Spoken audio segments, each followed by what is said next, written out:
some were very protective, and it's like, nah, I don't need any help. I know my customer very well. So it takes time to get everybody on board. It takes time and it takes results, and that's what we've seen. Especially with the recent events in the world, how you can not only focus on the priorities, but again, pivot as the priorities changes to be able to help the customer where they need it the most. Okay, so let me give you an example of an experience I had about 5-6 years ago, I guess now, maybe a little bit longer, with a multinational systems integration company, huge, you know them, and they invited me to their head office to deliver some training to their top teams in account management, and they were really heavily focusing on this concept that could come down from the senior decision makers within the organization, which was we want to sell outcomes. We don't want to sell product, we want to sell outcomes. So we worked out some custom training, which they loved, that focused on how to sell outcomes, and looked at how you could do workshopping and fact finding and understanding your customers' real needs and working with them to build business proposals rather than product bills of material, and helping them then to get internal sponsorship from senior decision makers, and like maybe ending up with 10 or even 100 times the value of the potential order than you would have done had you have carried on as the account manager was doing, going in and saying, we've got a fantastic discount on routers and switches this month. Do you need any routers and switches? Because we've got some amazing deals.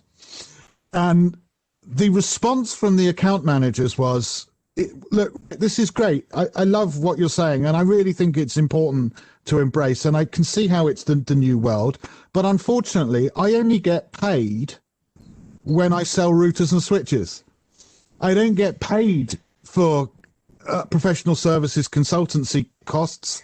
I don't get paid if they end up purchasing an entire data center. I'm paid in my vertical silo of routing and switching, and that is it.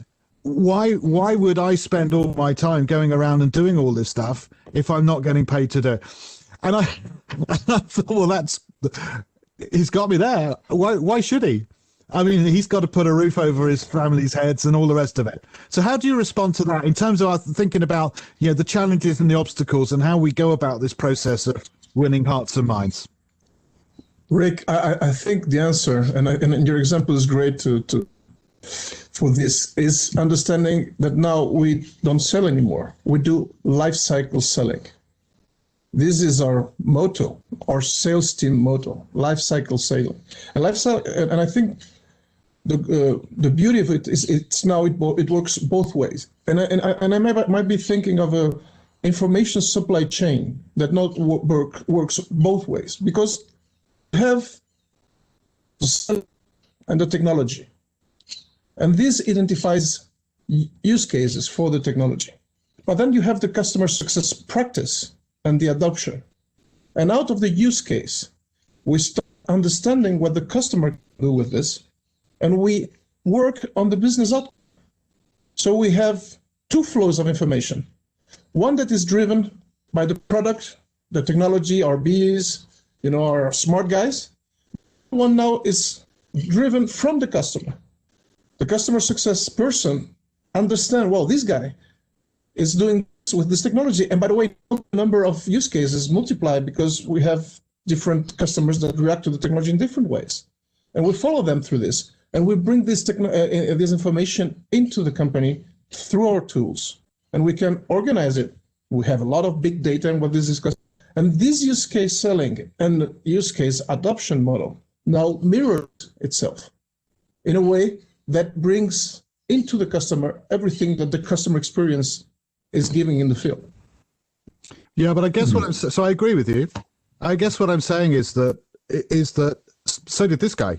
This guy also agreed with what you were saying, but that wasn't his issue. Okay, his issue was that he wasn't paid to do it.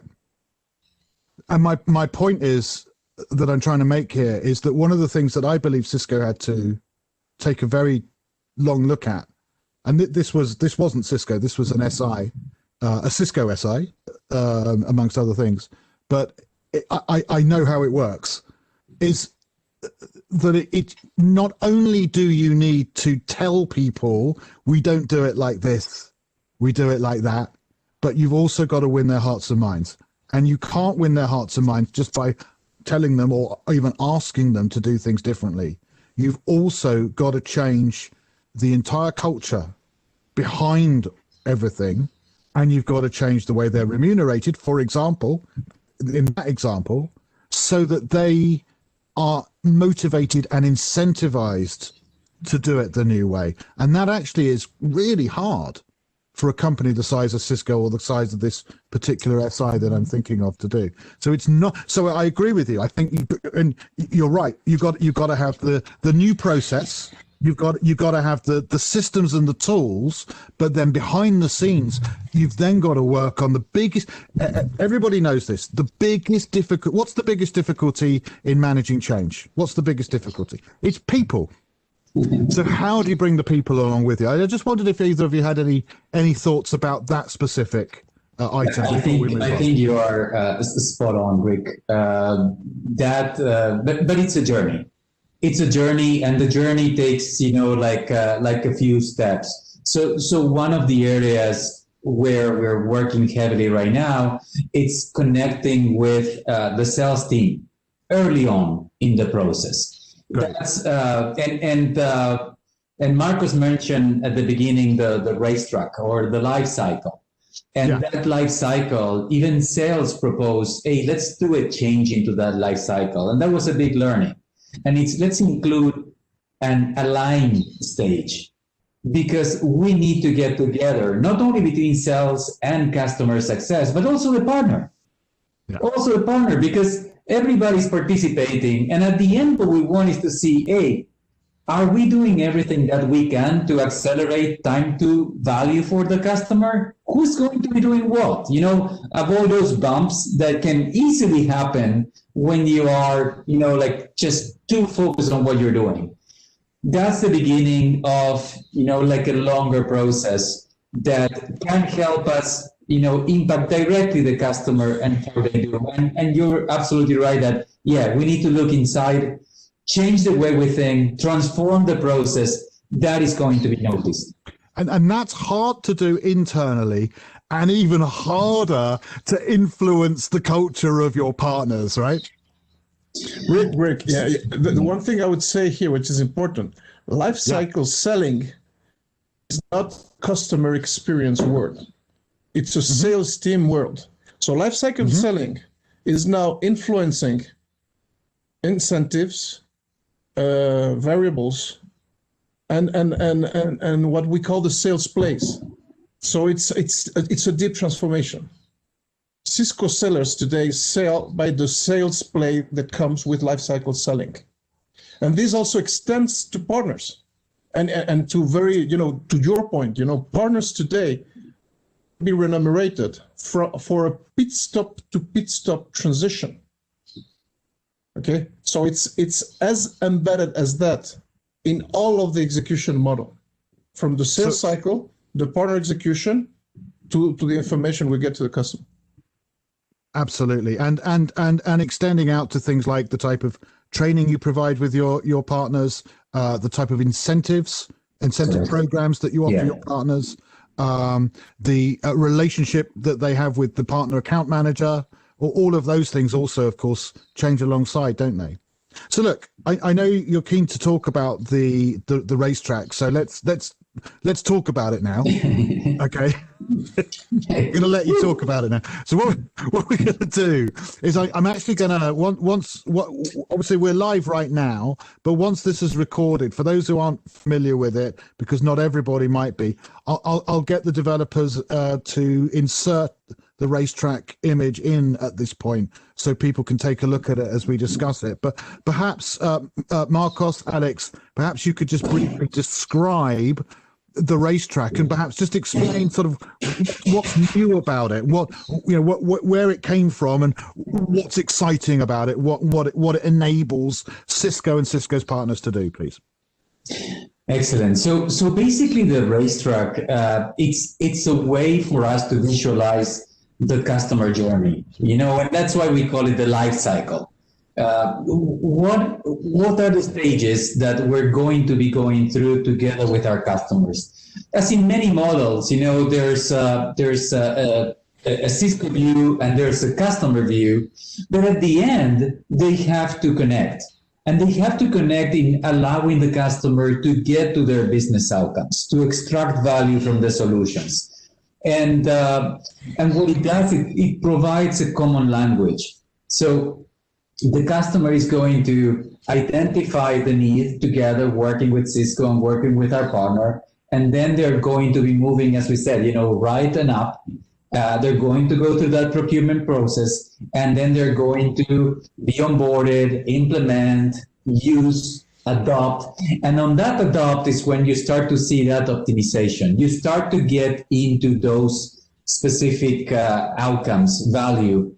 And when you can connect that with the customer priorities, let's say a customer, and we have a few examples on the healthcare in the US, healthcare institutions had to move very fast into telehealth. So once you see, okay, now I see the need, I see that the product is here, how can we accelerate, that adoption so the customer can get to the point that now they can provide, additional services to patients, help the families connect with visitors and at the hospitals, extend the reach, be able to do consultations. We have also other examples on the same line, libraries moving into virtual resume working sessions. And you start to align with that, and that becomes, the life cycle, the Racetrack, that brought into life.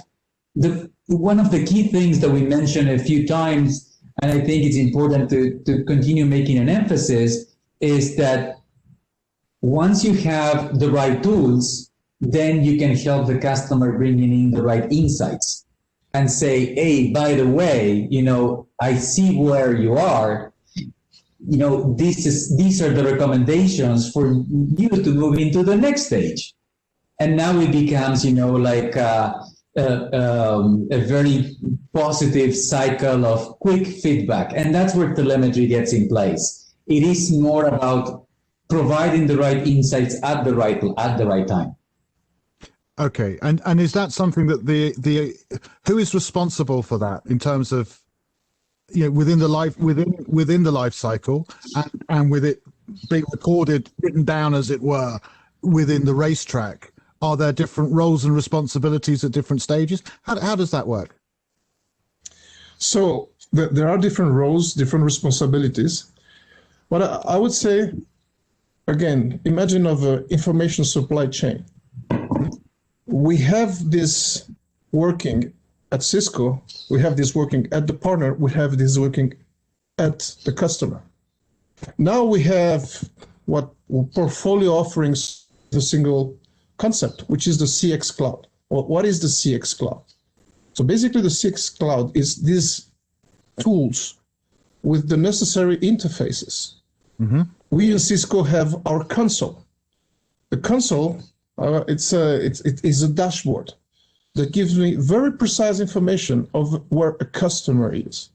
And this information today is driven mainly by telemetry. So telemetry will tell me, well, this guy has reached an over 10% license usage. And is this a tool for both Cisco and for the partner, the reseller partner? Okay, and the reseller partner has its mirror of my console. So there's the partner console. And the partner console also relates to a customer console. Okay.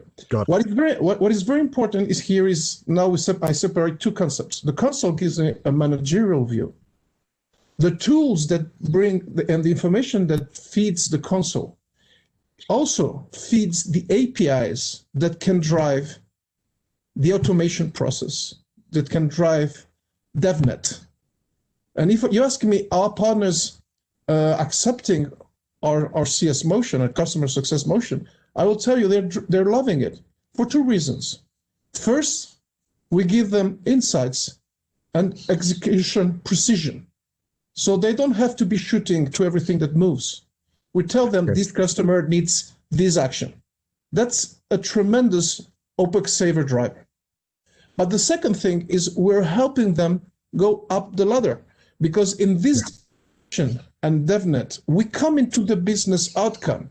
This is how we can foster an engine new customer services.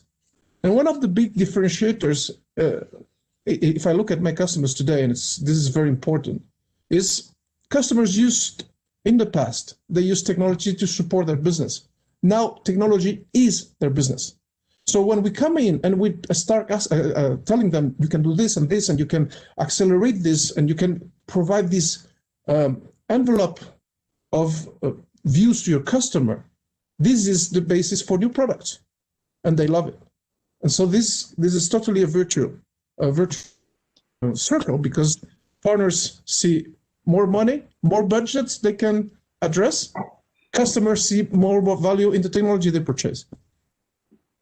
And from your perspective, Marcus or Alex, some of the things that you were mentioning to me, just very in brief, when we talked the other day around the artificial intelligence and around the sort of the data gathering of these tools.